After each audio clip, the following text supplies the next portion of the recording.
ओम श्रीमन्महागणाधिपते नमः। लक्ष्मीनारायणाभ्यां नमः। उमामहेश्वराभ्यां नमः। वाणीहिरण्यगर्भाभ्यां नमः। सर्वेभ्यो देवेभ्यो नमः। सर्वेभ्यो ब्राह्मणेभ्यो नमः।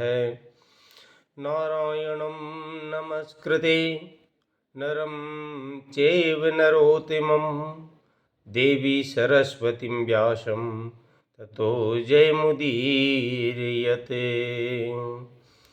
शुक्लां ब्रह्मविचारसारपरमम् आद्यं जगद्व्यापिनीं वीणापुस्तकधारिणीं वेदां जाड्यायन्तिकारापम् अस्ते स्फटिकमालिकां विदधतीं पद्मासने संस्थितां वन्दे तां परमेश्वरीं भगवतीं बुद्धिप्रदां शारदाम्।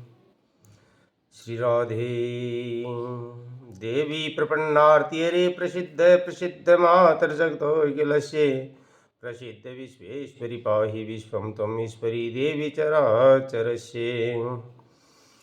सर्वेभ्यो देवेभ्यो नमः। जय जय श्री राधे। आज 22 फरवरी 2024 से गुरुवार से श्री भक्तमाल कथा का प्रारंभ होने जा रहा है। नित्य चैनल पर, यूट्यूब चैनल पर नित्य एक किसी संत की कथा भगवत कृपा से प्रसारित होगी। जय जय श्री राधे। जय जय श्री सीताराम।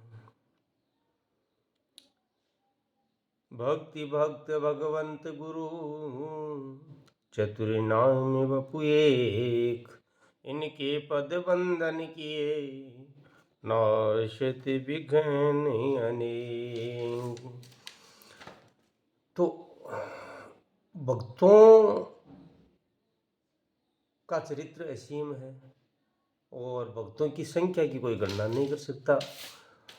कलयुग में जो नाभादास जी द्वारा रचित भक्तमाल ग्रंथ है उसके अनुसार जो कलिकाल में भक्त हुए हैं विशेष रूप से, क्योंकि द्वापर में, त्रेता में, सतयुग में जो भक्त हैं उनका तो पुराणों में भी, शास्त्रों में भी विस्तृत वर्णन मिलता है, लेकिन कलिकाल के जो भक्त हैं उनकी विशेष चर्चा भगवत कृपा से की जाएगी।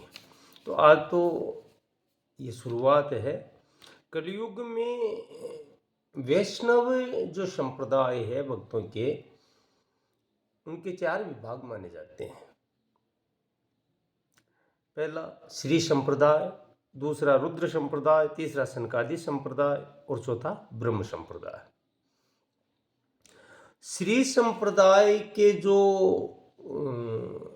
आद्य प्रवर्तक हैं वो श्री महालक्ष्मी मानी जाती है। और श्री संप्रदाय की जो दीक्षा है वो शुरू में पहले भगवती महालक्ष्मी ने और फिर त्रेता में ऐसा कहा जाता है कि भगवती महालक्ष्मी स्वरूपा माँ जानकी जी ने इसका उपदेश किया था। और इसी संप्रदाय के जो आचार्य कलयुग में हुए उन्होंने इस संप्रदाय को जन जन तक पहुंचाया, इसको प्रसारित किया। तो इस संप्रदाय में मुख्य जो आचार्य हैं वो दक्षिण भारत में श्री रामानुजाचार्य का नाम आता है।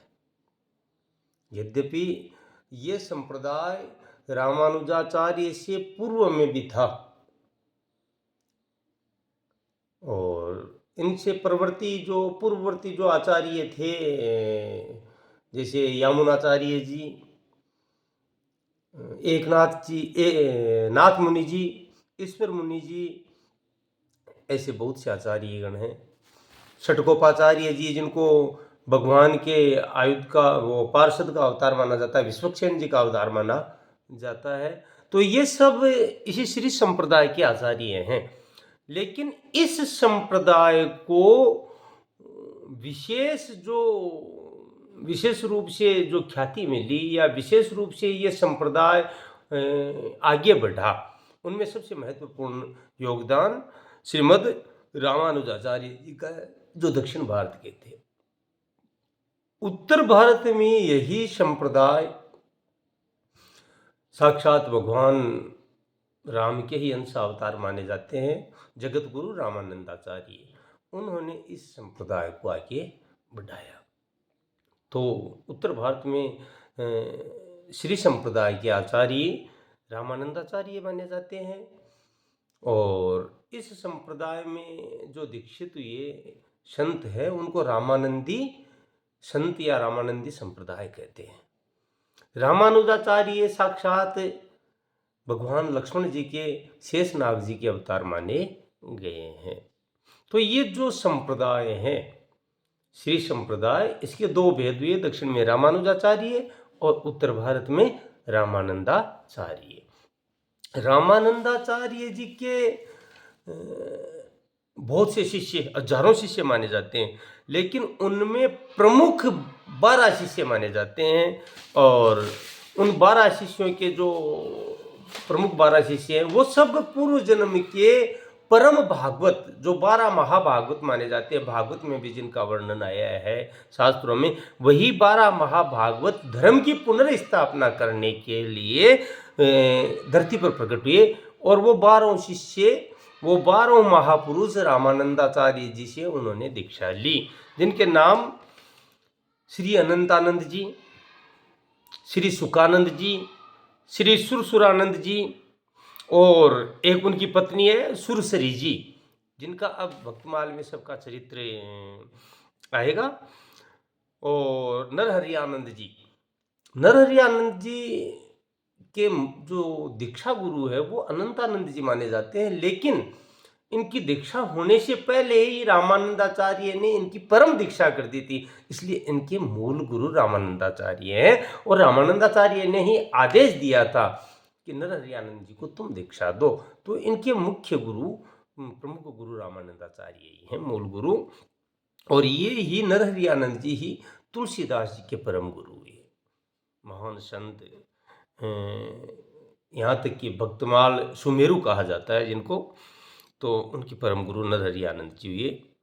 फिर है योगानंद जी, पीपा जी, कबीर जी, रेदास जी, सेन जी और धन्ना भगत या धन्ना जाट भी कहते हैं, पद्मावती जी। ये 12 इनके प्रमुख शिष्य माने जाते हैं। अब यहाँ ये समझने वाली सबसे महत्वपूर्ण बात है कि जो वर्तमान में ये जातिगत जहर विद्वेष फैलाया जाता है, अगर इन संतों का चरित्र पढ़े तो वो निश्चित रूप से ये विद्वेष पूर्ण रूप से समाप्त हो जाएगा। रामानंदाचार्य ने कहीं पर भी जातिगत भेदभाव नहीं रखा। देखिए, योगानंद जी, नरहरियानंद जी, अनंतानंद जी आदि जो शिष्य थे वो ब्राह्मण है, तो ये शिष्य ब्राह्मण है। फिर देखिए, पीपा जी ये क्षत्रिय थे, गागरोनगढ़ के राजा थे, तो इनके शिष्य हुए। कबीर जी सनातन धर्मी नहीं थे, जुलाहा थे, मुस्लिम थे, इनको भी इन्होंने शिष्य बनाया। सेन जी, जिनको आजकल जो नाई है वो अपनी जाति सेन लगाने लग गए हैं, वास्तव में इनका नाम सेन था, इसलिए वो, क्योंकि ये महान संत हैं और इनके बारे में आगे चरित्र आएगा तो चर्चा करेंगे। सबके सब ये 12 महाभागवतों में हैं।